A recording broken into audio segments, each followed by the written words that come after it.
His nephew left the room without an angry word notwithstanding. The clerk, in letting Scrooge's nephew out, had let 2 other people in. They were portly gentlemen, pleasant to behold, and now stood with their hats off in Scrooge's office. They had books and papers in their hands and bowed to him. "Scrooge and Marley's, I believe," said one of the gentlemen, referring to his list. "Have I the pleasure of addressing Mr. Scrooge or Mr. Marley?" "Mr. Marley has been dead these 7 years. He died 7 years ago this very night."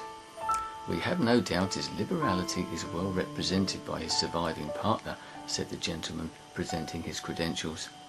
"At this festive season of the year, Mr. Scrooge," said the gentleman, taking up a pen, "it is more than usually desirable that we should make some slight provision for the poor and destitute who suffer greatly at the present time. Many thousands are in want of common necessaries. Hundreds of thousands are in want of common comforts here." "Are there no prisons?" asked Scrooge. "Plenty of prisons," said the gentleman, laying down the pen again. "And the Union workhouses?" demanded Scrooge. "Are they still in operation?" "They are still," returned the gentleman. "I wish I could say they were not." "The Treadmill and the Poor Law are in full vigour then?" said Scrooge. "Both very busy, sir." "Oh, I was afraid from what you said at first that something had occurred to stop them in their useful course," said Scrooge. "I'm very glad to hear it."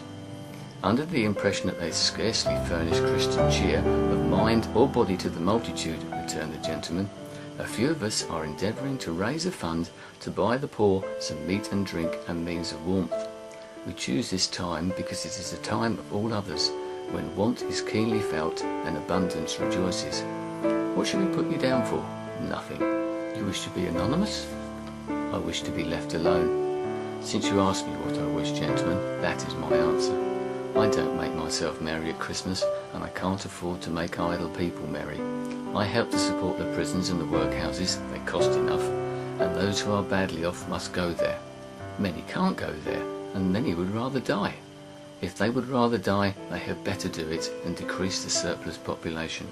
Seeing clearly that it would be useless to pursue their point, the gentleman withdrew. Scrooge returned to his labours with an improved opinion of himself and in a more facetious temper than was usual with him. At length the hour of shutting up the counting-house arrived. With an ill will, Scrooge, dismounting from his stall, tacitly admitted the fact to the expectant clerk in the tank, who instantly snuffed out his candle and put on his hat.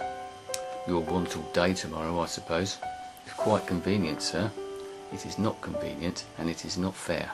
If I was to stop half a crown for it, you'd think yourself mightily ill-used, I'll be bound." "Yes, sir."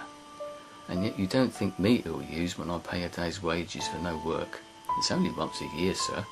A poor excuse for picking a man's pocket every 25th of December. But I suppose you must have the whole day, be here all the earlier the next morning." The clerk promised that he would, and Scrooge walked out with a growl. The office was closed in a twinkling, and the clerk, with the long ends of his white comforter dangling below his waist, for he boasted no greatcoat, went down a slide at the end of the lane of boys 20 times, in honour of it being Christmas Eve, and then ran home as hard as he could pelt to play at blindman's buff.